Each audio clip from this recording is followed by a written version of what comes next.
K.A. in the building, Mr. ABK in the building. We back. We been slacking as you see, got a little shape up. It here ain't as bushy, but we here. We at the top, man, you know what I'm saying? Didn't really take a hiatus. That shit to do, bro. You know what I'm saying? As it gets closer to Christmas, Black Friday, Thanksgiving time, niggas just get busy. Your family wanna do this, niggas got birthdays.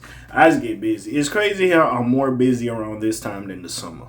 But I digress. Somebody who wasn't too busy to let us know about her life was Kim Kardashian, because she basically explains in like an interview, or maybe like, I don't know if her show's coming back, the reality show, explains why she needed to divorce Kanye West. Now, Kim, you don't need to explain it to me. Nigga, with all the bullshit Kanye West is doing, I don't even know where the fuck his wife Bianca's at. She disappeared from me, bro. I ain't gonna lie, bro. Bianca just over there like, fuck it. Nigga look alright. He cool. I get some money on.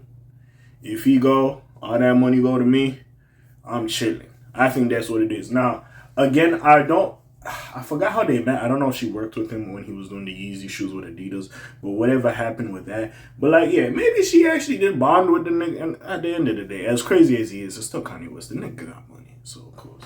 If you a cute girl, and say, yeah, I could get that shit. Now, that nigga got a lot of bullshit going on with these SA allegations and all this other bullshit, but again. So, Kim, and we seen the thing with Keisha and how she handles Gucci's schizophrenic episodes. So, the fact Kim is coming out and says why she divorced Kanye is a thing. Now, Kim, I ain't gonna lie. Once I seen bro on TMZ talking about racism was a try, I understood. Y'all can say what they want about the Kardashians, but the Kardashians like black people. Now, again, there might be cultural appropriation there, / they're just using black famous people to go ahead. And with all the shit that happened with Kanye, I will say some of that shit happened because of that family. I'm not going to sit here and say they do not deserve some of the blame. But even me, I would say Kim is a reformed thought. I would say it. Like, bro, at some point we do have to look at Kim and how she moved. And also, by the way, Kim, it wasn't the greatest stress to go date Pete Davidson, who's also, he ain't that right up there as well. So I don't know what the fuck he was doing. But let's see what you had going on and what your reason was. I think this is a big thing, especially with the Gucci Man and Keisha Kier Breakfast Club episode. I always tell niggas, get yourself a Keisha Kier. She was washing that boy's derriere. She was all up in his behind. Not every girl gonna do that for you. I ain't gonna lie. But anyways, let's get into it. So Kim Kardashian and Kanye West divorce made headlines at the top of the decade, blah, blah, blah. I'm skimming this a little bit because I already went on a long-ass soliloquy in the beginning, so. They were the talk of the town, and it's okay, I don't give a fuck about this. At that point, Kanye had gone through numerous manic episodes. Also, we all know, sorry, before I get back into this, with the passing of Kanye's mom, he didn't really get over it. And it's hard, listen. I have, sadly, I'm in my 20s, and sadly, one of my parents is not physically on earth anymore, you know. He's laying in dirt, sadly, in a box.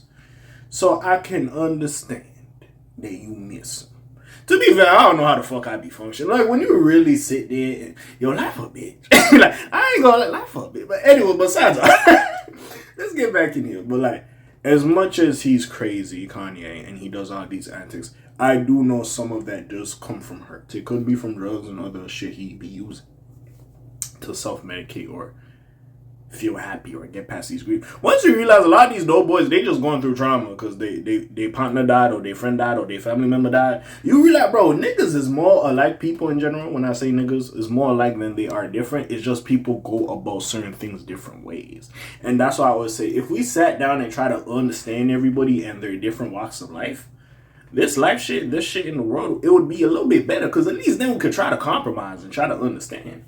But a lot of this time, you ain't from that environment. You're perplexed. You just judging people without getting to know them or their background and everything. And then this is just all a big bunch of confusion. Don't get me wrong. There's still fuck N-words out there. But still, a whole bunch of confusion. Even with the racism shit. Whole bunch of confusion. Because, bro, niggas can get along. But, hey, motherfuckers just be too bigoted sometimes. And sometimes you don't want to sit there and try to understand somebody. And that's why it's fucked up. But I ain't here to give life lessons. I'm here to get into this. I can understand why the mother passing hindered Kanye's growth and even made him self-medicate and go through some of this shit. I don't know how the fuck I got over him, bro. I swear, in life I wanted to be a motivational speaker. It would be like a guidance counselor and shit like that. I just be talking my shit on YouTube at this point. Anyway, in the more 2020s, his Nazi spell confirmed to us that he was in a very dark place, something that Kim Kardashian would have to witness on a daily basis. This past week, through social media, television mogul was a guest on the Collar Daddy. Oh, yeah. She did talk about this on the Collar Daddy part. By the way, Kim, you gotta come sit down with black people. Y'all and you and your family have been too involved in the black culture for you to not go sit down with like the Breakfast Club or whoever. Like, bro, stop going to the white publications. Come sit down with the niggas. Because, again, this is the thing. The black people, we gonna talk to you about some of the bullshit you and your family was on. And y'all probably not prepared to deal with it. But you gotta go sit down with some of the niggas. Shit, I wouldn't be mad if y'all wouldn't go sit down with Shannon Sharp. Cause y'all can't keep doing that. Y'all not even profit off black. Well, they did profit off black culture in a sense, but y'all can't sit here and do all this and do all this other stuff and not go sit down with the black media outlets. Like, come on. But anyways, besides that, where she spent much of the interview discussing her failed relationship with Ye. It was here where she revealed that why the divorce was necessary. I didn't know what to expect when I woke up. That's an unsettling feeling, she said. And in fact, like, Kim, I don't blame. Like, there's a amount of times I look at Kanye, and, I genuinely do think she cared about the nigga. I don't think that was a lie or fabricated for whatever it means. It helped that he was fucking Kanye West, and he was very rich and influential. But I do generally think she cared about the nigga, and potentially they tried, but it was what it was. But see, this is the thing. The difference between a Kim and a Keisha K.A.Vuitton just know off sentences this nigga ain't right. She gonna try to help this nigga. They just try to ship that nigga Kanye to the hospital. And sometimes they ain't the best. It really ain't the best, bro. Bro, honestly, especially if we sit down, like, if we try to figure some of this shit out, try to catch it before it goes nuclear, some of this shit we could, I wouldn't say fix, but at least contain or be better off with. You know what I'm saying? I really say. And I really feel like I don't want to bring race into this because people's gonna be like, a black queen would not do that, man, like that. But nigga, who knows? We don't know. And honestly, I'm not gonna sit there and be like, Kim, you should have held that nigga down. You should have just, what's it called? Kept his sickness on the hush, which y'all should have did, at least until y'all couldn't. But the way Kanye was acting, niggas was gonna know he was off because Kanye just go on Twitter and tweet like a motherfucker. Anyways.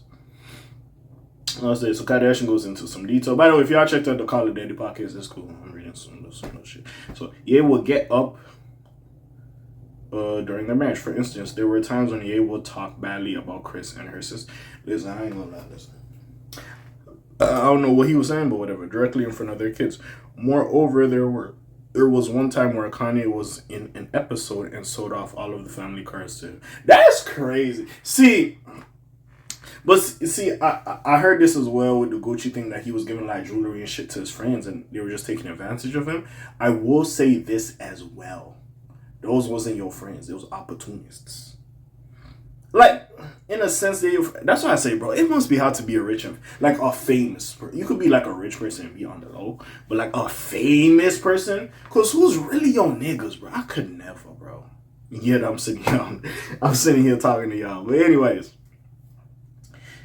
It was episodes like that made Kardashian realize that their marriage was no longer safe. Having said that, she did make sure to say nice things about Ye. She says good things about him to their kids, and they seem to be in an amicable space. Kardashian also revealed in an interview that she was not actually heard from Ye in about 2 months. Sometimes he goes no contact for a while. For now, even the fans don't know where Ye is, although we imagine he is somewhere out there living with Bianca. Also, what's your relationship with her? That's also another question. Because regardless if you hate the shorty or not, at the end of the day, that's the father of your kids. You don't want nothing bad to happen to him. If I was Kim, I'd be like, hey, listen, we ain't got to be the best friends, but let me tell you how this nigga work. Because this nigga, he gonna put you through it. If we keep it in the buck.